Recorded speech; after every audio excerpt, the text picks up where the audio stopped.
Well, hello, beautiful people. How are you doing this fine evening? The sun is just about to set, so I'm out here. It was a beautiful day. So yeah, let's get straight into the video.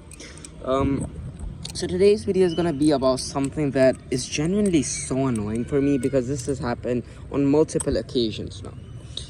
That is the title of the video is hopefully gonna be "My cat is not your toy," and what I mean by that is people just fail to realize that cats are living creatures too. Your pets are living creatures too. And I get that many people sure are educated about this and do handle them with care. But this video is specifically meant to rant about the annoying ass people, who don't care about your cats. And this is actually so sad. Okay. So first of all, let me start with the story. My cousin is staying over for a little bit, okay? My cousin and his mom staying over at our house for a bit, okay? That's fine, that's normal, okay? That is okay. But he treats my cat and my family's cat as if she's a toy. And that's genuinely so frustrating because no matter what I do, I can't always be there to keep an eye on him, right?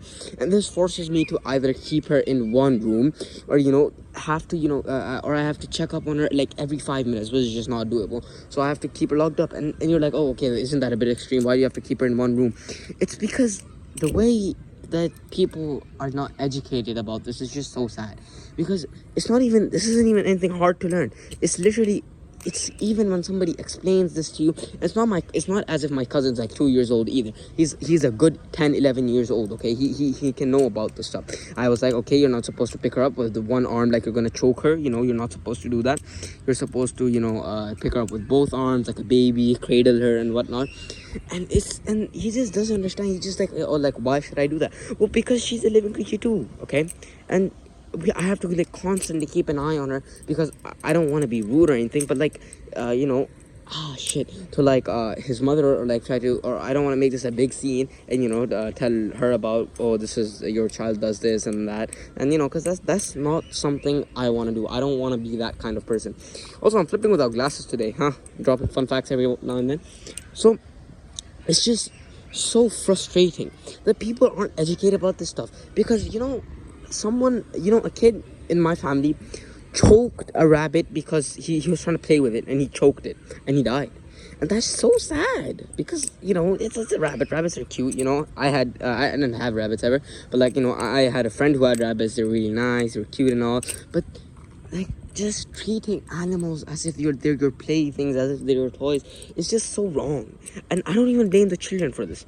I blame their parents, because if a parent doesn't educate their child about this stuff, who will? Is that this is something you learn once you have a pet or have a cat or have a dog. Once you see those strays, those feral dogs or feral cats, you start to feel so bad for them. That look at them because my cat got lost for a while, and I was so sad in that time. Thankfully found her, but the way she looked after that is she just looked so scraggy and so dirty. She had an injury that still hasn't healed, and people just fail to realize that cats are really important creatures for pets. They can just make you so much happier. Having a cat is genuinely just makes you so happy. I'm not even trolling. Having any cat, having any sort of this animal can be one of the most fun, one of the best things you can do for yourself and your mental health. Why? Because they keep you company, they're nice, they don't yap on about people. Yeah, they can't judge you or anything. That's part of the reason why people love animals. And that's also why you should be educated and you should treat every animal, doesn't matter if it's a stray, if it's a feral, with love.